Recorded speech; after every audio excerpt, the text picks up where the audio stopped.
Ya teman-teman, jadi saat ini kita berada di wilayah Pacet ya, pegunungan Pacet ya. Dan kita akan mengikuti Bapak Genta dari belakang. Kita akan diajak ke suatu tempat yang dimana tempat ini sangat mistis teman-teman ya. Tempat ini juga merupakan sebuah pertapaan atau petilasan beliau dulu bertapa ya gitu di lembah sana. Dan kali ini kita akan mengikuti beliau dari belakang. Kalau ceritanya di lokasi tersebut itu merupakan sebuah pintu gerbang gaib yang menuju istana Laut Selatan atau istananya Nyi Roro Kidul. Betul gitu Pak Genta ya? Betul sekali. Istananya Nyi Roro Kidul. Nah, Betul. dan saat ini juga kita nanti Pak Genta kita kolaborasikan sama Kang Ega Majapahit Study Club. Nah, keseruannya seperti apa? Jangan di skip, ikuti terus tayangan dalam video kali ini ya teman-teman sampai selesai. Ini sangat luar biasa sekali. Jadi di kiri kanan lokasi ini merupakan sebuah jurang. Nah, tuh rekan-rekan yang lainnya sudah menunggu ya.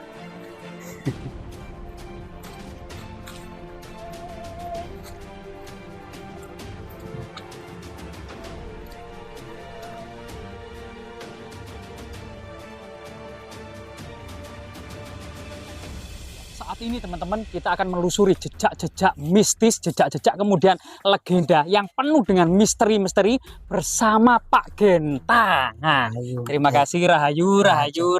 Terima kasih Rahajeng atas waktu dan kesempatannya di sini kita ya teman-teman. Ada sebuah lokasi yang dipercaya oleh masyarakat dalam cerita tutur yang sangat familiar, sebuah gerbang menuju istana gaib, bahkan diduga menuju istana Ratu Kidul. Mari kita telusuri bersama-sama. Jadi Pak Genta, jalannya seperti ini Pak ya? Iya, seperti ini. Apakah tidak menyulitkan ini jalannya Pak? Tidak. Pak Genta. Biasanya kalau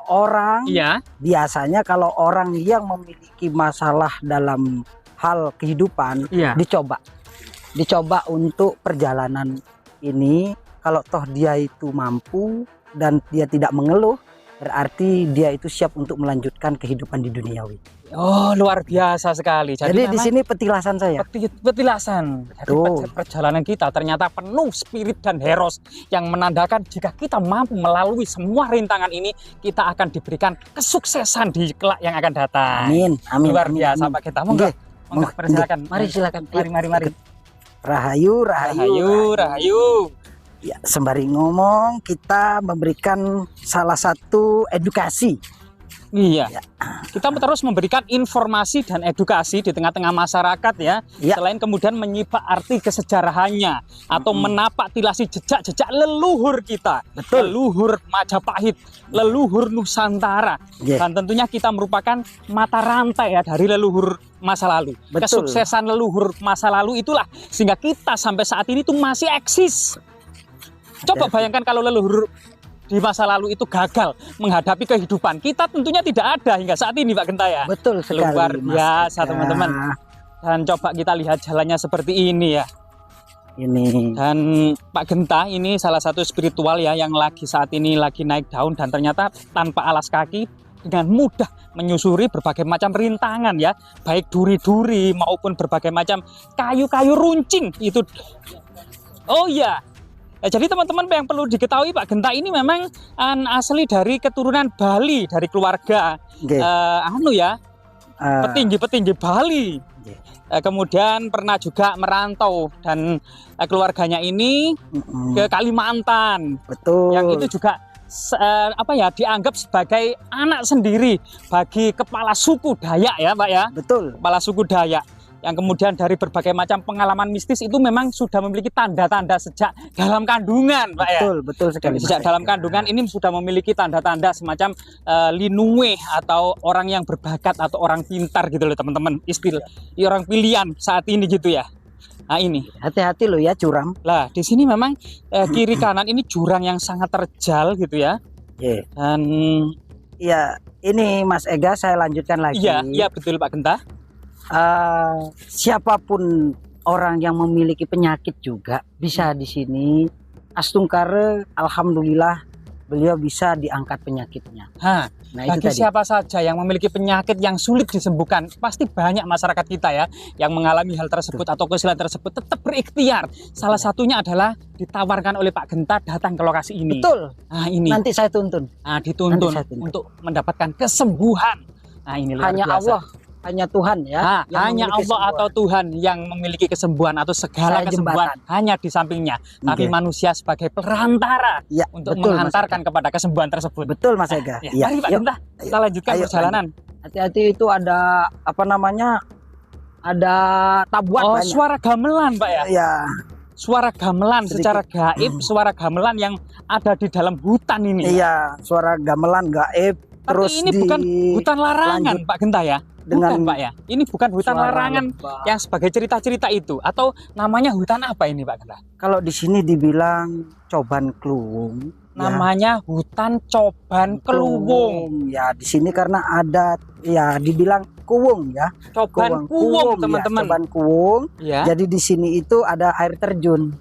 Di sebelah sana ada air terjun. Nanti netizen dan yang lainnya, Mas Ega, Petung Sewu, Lapak Seno dan juga panjenengan melihat situasinya seperti apa. Di sini itu sedikit banyaknya dahulu itu sempat terbawa dalam ranah goibnya seseorang. Sehingga ceritanya itu beliau itu mau bertapa. Setelah saya ceritakan kalau saya pernah bertapa di sini. Oh ya, ini salah satu. Ternyata Pak Genta pernah ya selama kalau nggak salah 7 hari 7 malam. Betul. 7 hari 7 malam untuk mendalami, untuk memasuki gerbang gaib bertapa di Coban Kuwung ini. Nah, gimana itu ceritanya Pak Genta? Ceritanya setelah saya melakukan hal itu, ya, saya berikan bocoran terhadap orang yang memiliki masalah duniawi, masalah keluarga juga. Nah, artinya duniawi itu bisnis, usaha dan lain sebagainya. Saya sarankan untuk bertapa. Ternyata beliau ini tidak mampu dan teriak seperti Mas Ega itu. Ketakutan. Dan dia melihat di sini ada salah satu putri, dan di situ dia ceritakan putri itu menggendong anak dan mendamping anak, memegang anak. Satu digendong, satu dipegang. Dan anak itu dibunuh oleh salah satu seseorang yang dianggap itu adalah musuh. Jadi seketika itu dia langsung teriak karena pembunuhan itu tadi di dalam bayangan waktu pas dia bertapa. Makanya tidak lanjut. Dalam pertapaan itu ia melihat gitu ya, seorang perempuan yang menggendong bayi sama menenteng, dan bayinya itu dibunuh oleh musuh. Itu sangat menyeramkan ya, dan menakutkan, menyedihkan. Iya. Sehingga saya langsung ke lokasi, dan juga beliau masih terngiang-ngiang di dalam kehidupannya, sehingga saya menghaturkan maaf, meminta kepada yang bau rekso, kaki danyang, nyai danyang yang ada di sini agar supaya melepaskan goibnya terhadap orang tersebut. Begitu. Jadi saya tersadar. Begitu Mas Ega. Monggo. Kita lanjut, dilanjutkan. Mari Pak Genta. Luar biasa Pak Genta ya. Jadi memang banyak sekali hal-hal mistis yang ada di hutan kita. Betul. Bagi teman-teman yang masuk ke hutan, jaga sikap tata krama. Betul gitu sekali. Ya. Atau berdoa sesuai agamanya dan kepercayaan masing-masing. Betul sekali Mas Ega. Ini sangat luar biasa sekali ini. Ini ekstrim banget. Ini hati-hati. Ekstrim ini ya. Hati-hati ya. Hati-hati.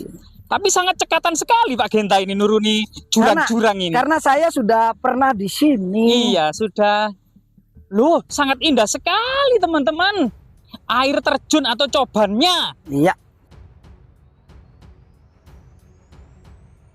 Loh. Jadi ini. Ya. Dilihat itu petilasan saya, di bawah situ ada gua. Oh, ada gua Pak ya? Iya. Ada gua keramat. Bahkan mungkin paling keramat di lereng Gunung Welirang ini Pak ya? Bisa jadi mirip seperti itu, tapi banyak yang tidak paham. Oh, tidak banyak yang tidak memahami akan hal-hal seperti ini. Sebuah gua pertapaan gitu ya. Diduga sudah ada sejak masa kerajaan-kerajaan dulu. Sudah. Sejak masa Majapahit. Sudah. Karena ini tempat pelariannya juga. Tempat persembunyian para bangsawan Majapahit. Betul. Nah, selama perang Paregreg, selama menghadapi pasukan Demak gitu ya. Betul sekali. Banyak sekali memang hal-hal yang ada pertikaian internal di antara keluarga Raja Majapahit. Luar biasa sekali. Mari kita lanjutkan. Kita lanjut ya. Nah, untuk menuju gua mungkin ya. Ya betul. Kita menuju gua. Kita menuju. Ini gua tidak pernah, udah berulang kali ini sudah sering di opening. Sudah pernah beberapa kali di opening oleh masyarakat sini tapi tidak jalan. Oh iya, untuk dibuka semacam pariwisata. Pariwisata.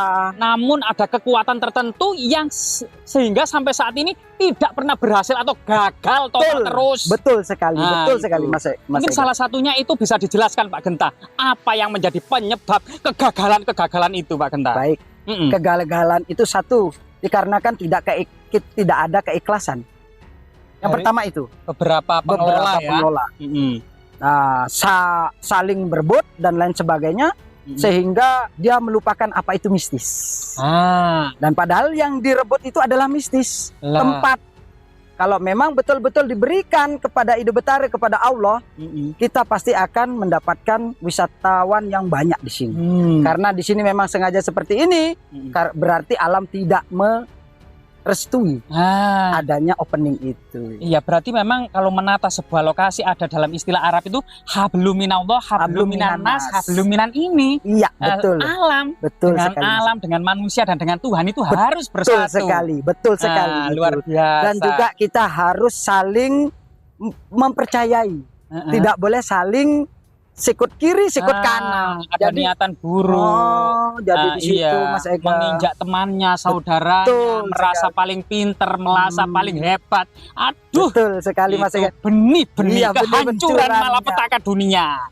Para leluhur kita itu kan sudah pasti sifat itu sudah dari dulu ada. Betul. Dibuktikan dengan sekarang ini. Kalau memang toh Ide Betara Allah Subhanahu wa taala itu merestui tempat ini pasti tidak seperti ini. Iya. Karena sedikit banyaknya saya itu diam-diam merawat dan juga dengan guyup saya datang kemari membersihkan, mengucap matur sembah nuwun terhadap ada yang di sini. Luar biasa. Mari kita lanjutkan Pak Genta. Luar biasa teman-teman.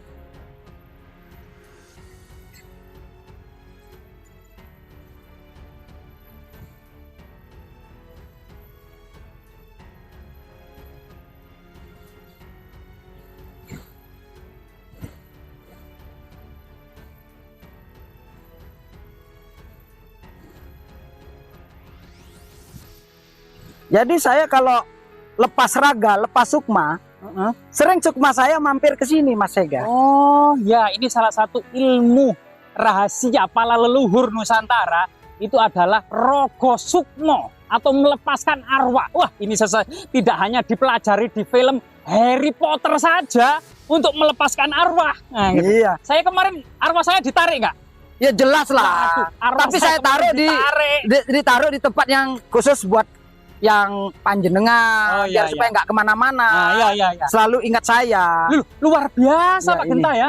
Jadi pertapaannya itu sangat luar biasa sekali. Nah, ini salah satu lokasi di mana kemudian Pak Genta ini melakukan ritual rogo sukmo, yaitu kemudian mengeluarkan arwah. Waalaikumsalam Rahayu.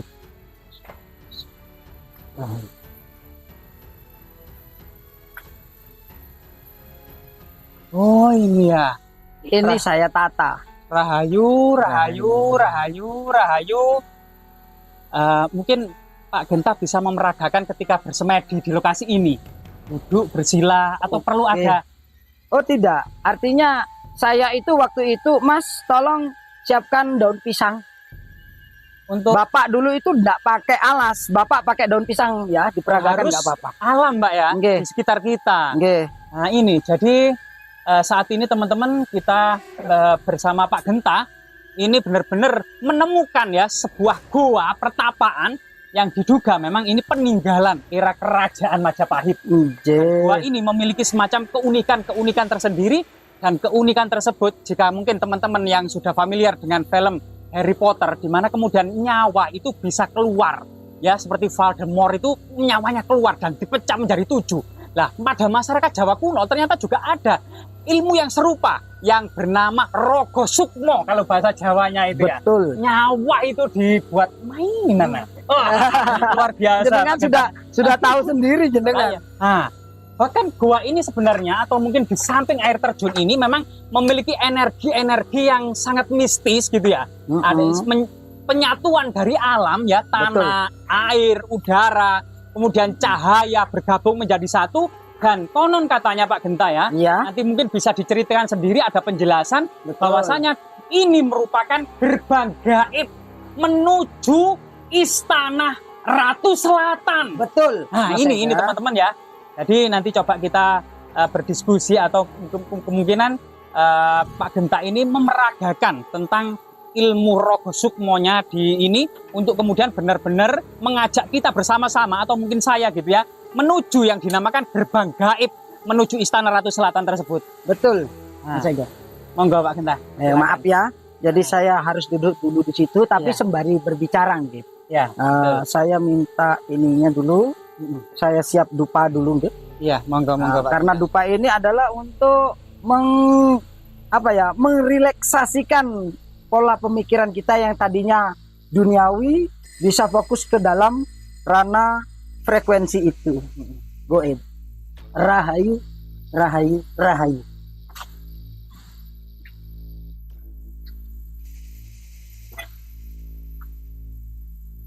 Jadi dulu itu saya tidak seperti ini bagusnya masihan. Jadi dulu itu masih dalam tatanan yang belum rapi. Nah, masih tatanan ya ini karena guyup saya yang saya perintahkan Mas Ega. Saya perintahkan untuk dihaluskan, diratakan. Ini pun rencana saya agar supaya ini belum selesai. Belum selesai. Belum Ya? selesai. Untuk semakin sempurna. Oke, tapi ya pelan-pelan karena apa? Mereka semuanya itu nunggu waktu dan juga dana juga. Iya, betul. Ya. Iya, jadi begitu. Ini memang adalah tempat jalur menuju gerbang Gaib ya. gaib yang ada di Laut Selatan. Istana Laut Selatan. Istana Laut Selatan, Istana Ibu Ratu Laut Kidul. Selatan, teman-teman. Tolong Bapak minta koreknya, ada koreknya. Koreknya. Iya, siap. Jadi mau tidak mau, bisa tidak bisa saya edukasi. Iya, betul. Ya, awal mula bagaimana ceritanya. Saya ada di sini, bahkan saya berpikir dulu, Iya, betul. andai kata pun anak istri saya, kalau saya mau ajak ya saya tinggal di sini. Saya begitu. Kenapa? Saya berpikir begitu karena kondisinya saya itu dalam hal membela keluarga tidak separuh-separuh. Dalam situasi kondisi ini bukan karena saya membela terus saya kecewa dengan keluarga saya jadi begini, tidak. Dari dulu saya sudah begini. Gitu. Sebelum saya ketemu sama istri saya aja.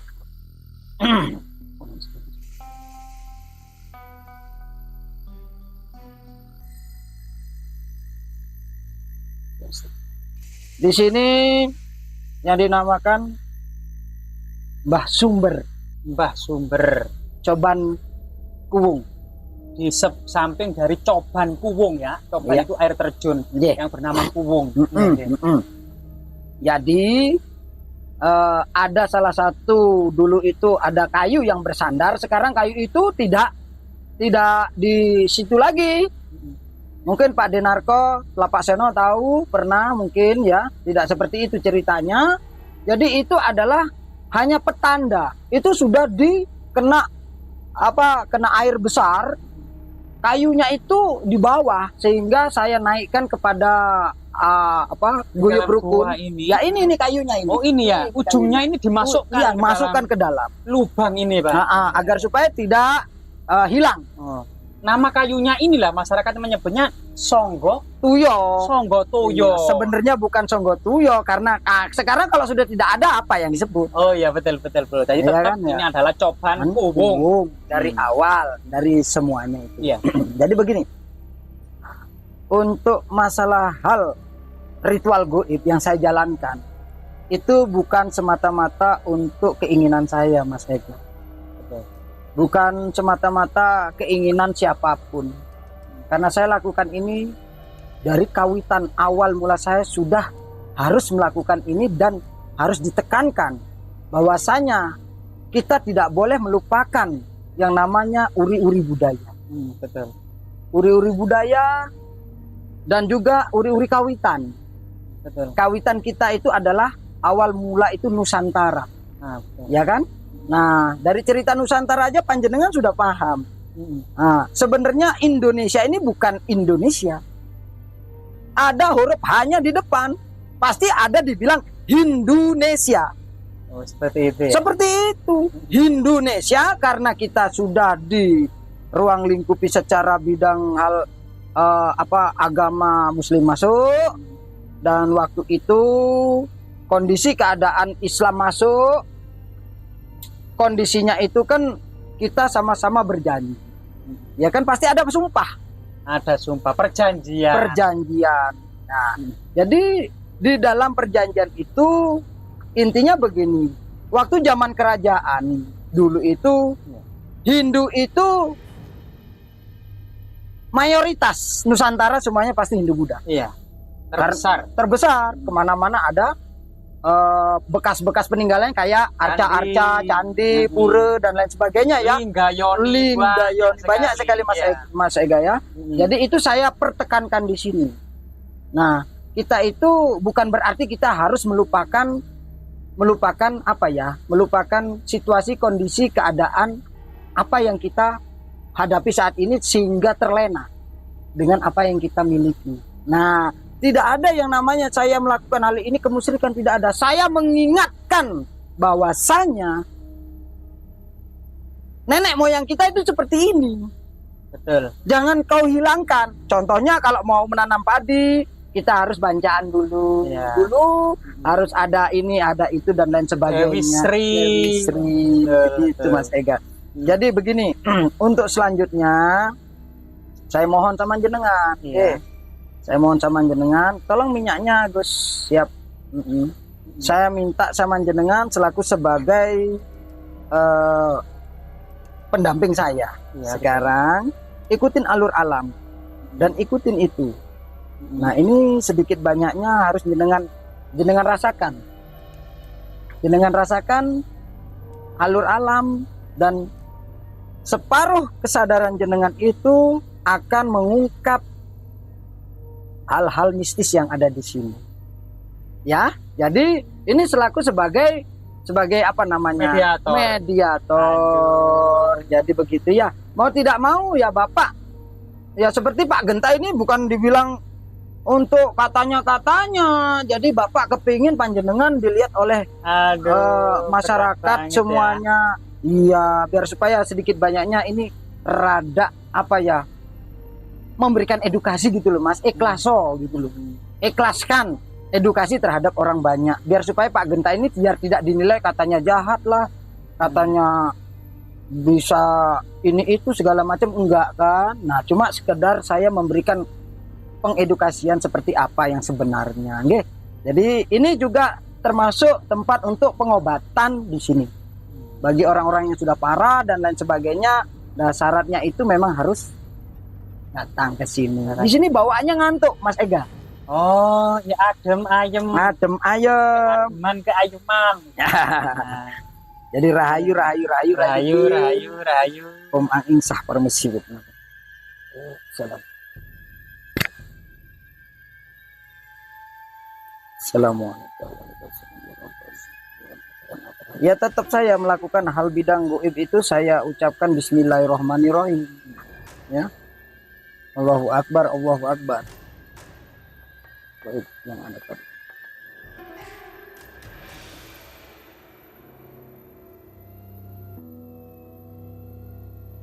Mas Ega, ikutin alur saya, nggih. Ikutin alur saya, jangan pernah takut dan jangan pernah ragu. Nggih. Pak Genta ingin membuktikan kepada panjenengan juga bahwasanya di dalam alam gaib itu bisa dijelaskan sama panjenengan, nggih. Jenengan bisa ungkapkan nanti. Mbah Sumber mengiringi jenengan, Mbah Sumber mengikuti jenengan, entah itu Mbah Sumber, Mbah Kembang, yang ada di sini adalah Mbah Sumber, Mbah Kembang, Mbah Cobong, terus banyak sekali di sini. Di antara mereka semuanya itu pasti hadir di sini. Ya, jadi ikutin alurnya. Mas Ega jangan tegang, nggih. Mas Ega jangan tegang, meskipun Mas Ega sudah pernah. Ya, jadi pertama kali saya ucapkan, tolong ini tasnya Mas Ega. Nanti saya minta panjenengan, nanti beliau itu akan berbahasa Jawa. Berbahasa Jawa. Nanti beliau akan berbahasa Jawa dan ya bahasanya panjenengan kalau saya kan nggak mungkin gitu loh. Ya kan? Karena saya selaku sebagai di sini termasuk yang menjalani, ya sedikit banyaknya saya sebagai mediatornya Mas Ega gitu. Rahayu gitu.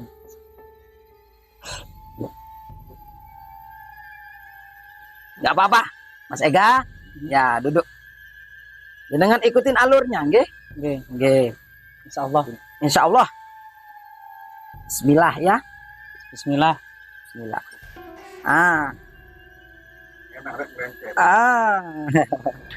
Jadi gini, saya minta jarilah mereka semuanya jenengan pantatin ngadep ke situ, jenengan ngadep ke situ, duduk di sini, duduk sini, ngadep ke sana.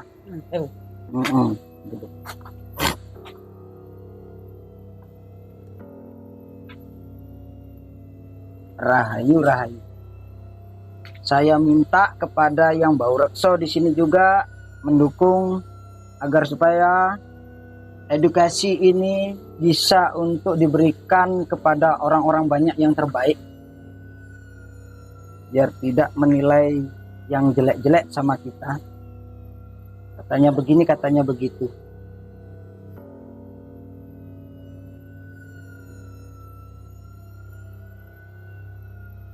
Om Barokah.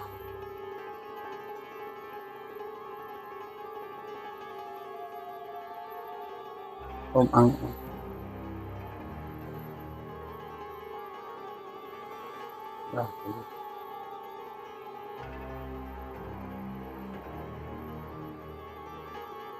Sebut Mbah Sumber ya. Tarik nafas.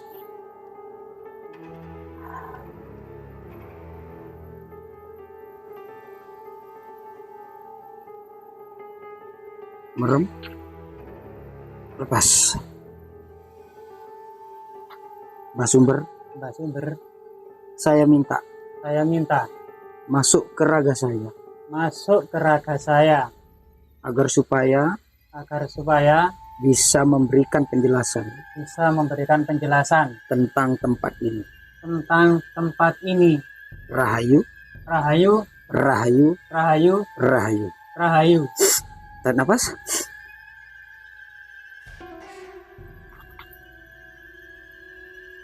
Lepas. Om berbuah. Allahu Akbar. Allah. Allah. Om.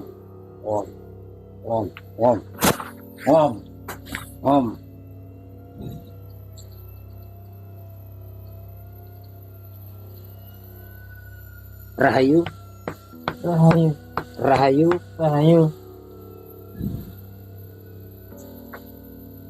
Mas Ega, kuat enggak? Enggak kuat. Enggak kuat ya. Awas.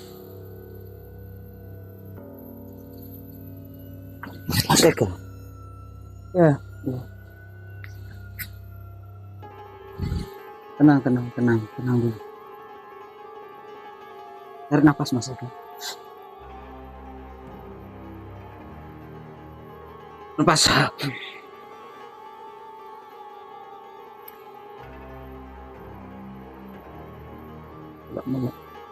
Nggak kuat ya. Dengan masuk di gerbang goib itu ada, tapi nggak kuat untuk menerima itu. Iya. Oke.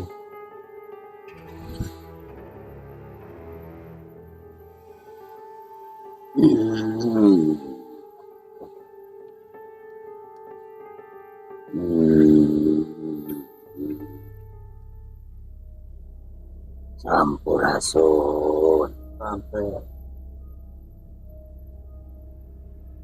ngapura-pura ajeng pitanglet niki wonten napa rame-rame teng mriki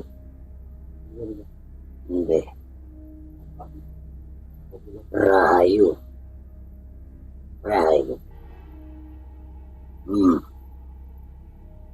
Sampurasun. Antung. Dalam Awak moro aku ah. merap lamba, Ya, ini apa ndek kene? ini pertama, tidak belum pasti tentang kondisi tukar puasa. Iki kok enek arek iki. Mau di kaya arek itu robot itu rangno ngoten lho, Pak. Arae dari ini kacang nerangaken. Iya. Ya aku bruro iki. Ya apa kok enek moro-moro wadah mrene. Kok moro-moro nggawa gemerutuk. Rencang-rencange. Nggih, Nggih. Iki sumber. nggih, Mbak. Nggih. Ketoke kok enek sing ajenge ditangletake apa iki? Arep jelasno. Iki sapa iki? Aku rancange wadah. Rancange wadah, Pak. Ya, Sing tadinya jelasno tapi rancange mboten lihat. Kok boten ngene. nggih. Wis ngene ae. Aku ora iso suwi-suwi.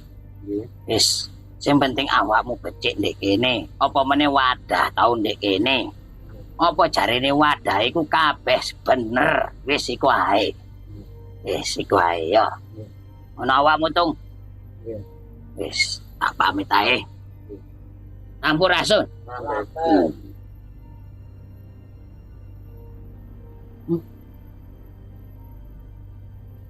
Mas Ega. Mas Ega. Mas Ega. Aduh. Mas Ega. Loh. Ya Allah. Bukan gitu, Mas.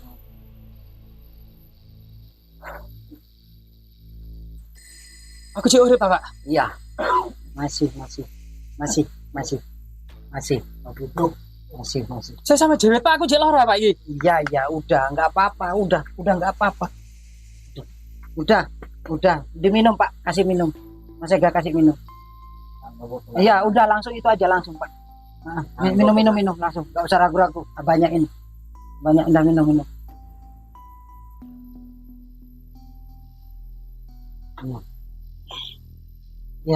Ya gini, sebenarnya tadi itu mau saya masukkan ke dalam dirinya Mas Ega. Ternyata Mas Ega belum siap dan belum mampu untuk menerima ini. Nggih. Mas Edi,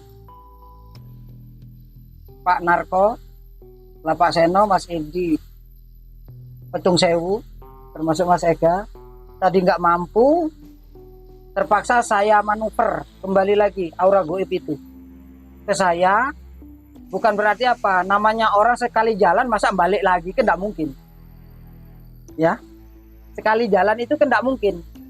Sekali jalan langsung jalan gitu loh, ya kan? Nah, biar supaya tidak dibilang katanya. Menurut panjenengan bagaimana ngapura dengan perjalanan hal yang jenengan rasakan tadi, tapi beliau belum mau masuk manjing, cuma dirasakan aja. Ya. Ceritakan aja pengalaman. Saya ada di mana? Jadi kayak saya terbangun gitu ya di bawah pohon, tapi pohon tersebut banyak bunga-bunganya gitu loh.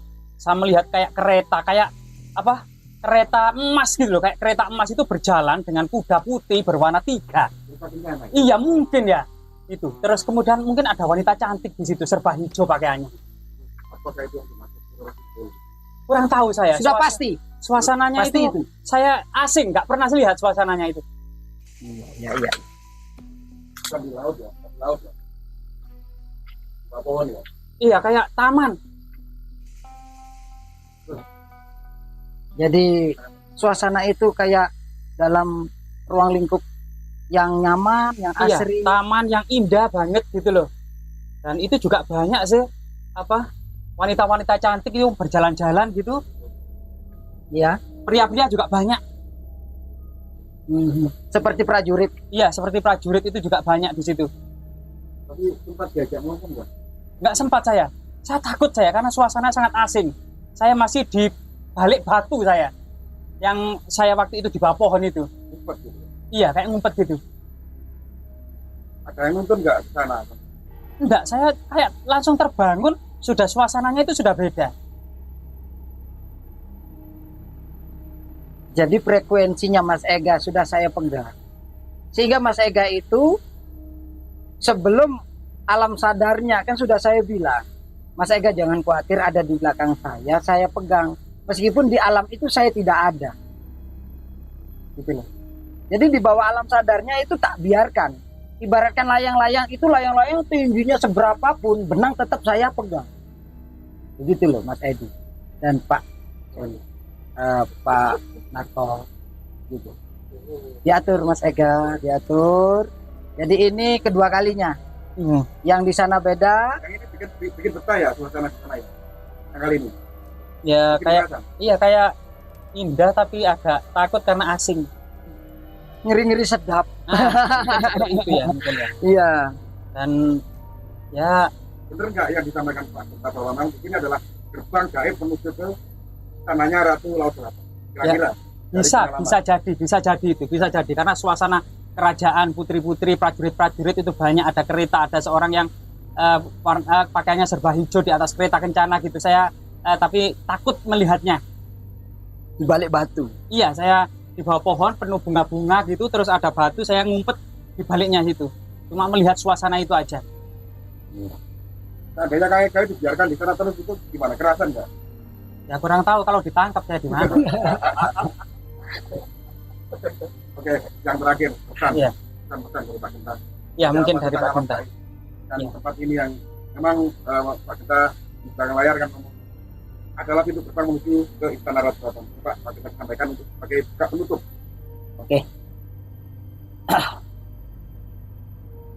Assalamualaikum warahmatullahi wabarakatuh. Salam Rahayu, Om Swastiastu, Om Namo Buddhaya. Buat kita semuanya, ini juga pelajaran buat kita semua, nggih, termasuk Mas Ega, dan membuktikan dan langsung beliau itu merasakan sehingga di alam itu, di alam Saranjana dan di alam gaib itu memang ada Mas Ega, nggih. Nah, jadi tidak ada yang namanya kebohongan di sini, tidak ada yang namanya dibilang itu intimidasi, paksaan, tidak ada, nggih. Jadi seperti itu. Jadi mohon maaf untuk kita semua ini, kurang lebihnya saya meminta maaf kalau ada kata-kata saya yang salah. Dan disampaikan juga Pak Genta bahwa ketika ada pasien yang misalnya kena santet atau parah penyakitnya, itu kita obati di tempat ini. Ya, untuk masalah pasien dan yang lainnya Mas Ega dan kru-kru ini semuanya, Petung Sewu, Lapak Seno, jadi semua itu ada rananya, dan memang kalau toh saya harus bawa ke sini ya saya bawa ke sini Mas. Kalau memang saya cukup di rumah ya cukup di rumah kayak yang tadi. Kalau di sini adalah panjenengan mengikuti jejaknya Pak Genta seperti apa. Jadi inilah salah satu jejak saya Mas Eka. Iya betul. Jejak saya untuk jalan dalam supranatural frekuensi goib itu tadi. Jadi kalau andai kata ada yang sakit dan lain sebagainya, kalau toh memang saya harus bawa ke sini, saya bawa ke sini. Melalui kondisi keadaan ranah diri orang tersebut. Begitu. Jadi tidak semua orang sakit harus dibawa ke sini Mas Edi. Okay? Jadi cukup di rumah pun bisa, di sini pun boleh. Tapi menurut daripada situasi kondisi keadaan orang tersebut. Gitu Mas Eka. Mas Eka nggak usah khawatir, nggak usah bingung lagi, ada saya. Mungkin karena posisi beliau seperti ini, mungkin merasakan betul baru kali ini ya Mas. Iya. Baru kali ini Mas. Ya maaf, biar supaya jenengan semuanya paham, semuanya halayak tahu. Inilah yang dibilang uri-uri budaya. Inilah yang dibilang zaman kerajaan memiliki yoni goib seperti ini sebenarnya Mas Ega yang jenengan rasakan. Betul. Jadi tahun sekarang itu banyak sekali orang-orang yang menghina. Karena apa? Penghinaan itu dikarenakan dia diselimuti oleh kemanjaan. Kemanjaannya apa? Dia mau bagaimanapun sudah dikelilingi mesin. Mau makan pun tidak pakai cari kayu bakar, tinggal colok, pagi sudah siap makan. Kalau zaman dahulu nggak ada, makanya goib yang dulu itu kenceng-kenceng gara-gara itu Mas Ega. Iya betul. Oke. Kalau nggak cari kayu bakar, nggak mungkin akan bisa mateng nasinya. Nah, jadi di sini letaknya. Yuk, dalam ranah hal ini saya mengajak, jangan pernah kita meremehkan siapapun. Jangan pernah kita meremehkan para goib. Jangan pernah kita meremehkan orang-orang yang sekiranya mampu dalam hal bidang supranatural. Dan ingat, kepada yang memiliki indigo, memiliki supranatural, memiliki kemampuan khusus dalam frekuensi goib, lakukanlah frekuensi goib itu dengan sebenar-benar. Amalkanlah dengan kemampuan kalian semua. Jadi itu yang akan dimanfaatkan oleh saudara-saudaramu di luar sana. Dan tidak boleh ada jual beli di sana. Itu pesan saya dari Pak Genta. Jadi tidak ada yang namanya Pak Genta menantang dan lain sebagainya. Pak Genta tidak pernah menantang. Tapi Pak Genta sangat membenci orang yang memanfaatkan momen-momen ini, apalagi yang ngaku-ngaku. Saya paling tidak suka Mas Ega. Ya. Jadi intinya saya meluruskan semuanya agar jangan salah paham terhadap saya. Saya apa adanya, saya lillahi ta'ala diciptakan dari Allah untuk memberikan pertolongan sesama di sini. Begitu Mas Edi Petung, Pak Sunarko, Pak Seno, dan lain sebagainya. Di sini saya mohon maaf bila mana ada kata-kata saya yang salah Mas Edi. Dan kurang lebihnya saya ucapkan banyak terima kasih. Ya mungkin cukup sekian Mas Ega. Iya. Ditutup Mas Ega, monggo silakan pada yang lainnya. Yuk. Kita nanti pengalaman sampean closing. Jadi mungkin teman-teman ya, saya tadi memang mungkin tidak banyak pengalaman untuk masuk dunia mistis, dan ternyata mungkin ini adalah pengalaman saya pertama kali ya. Dan memang mungkin dunia mistis itu ada, memang benar ada. Dan kalau mungkin teman-teman yang masih mengidentifikasi sebagai apa semacam settingan, ini coba ya dengan kerendahan hati, saya telah menyaksikan sendiri, memang saya pernah dan tadi seperti merasakan benar-benar berada di zona mistis. Semoga bermanfaat teman-teman.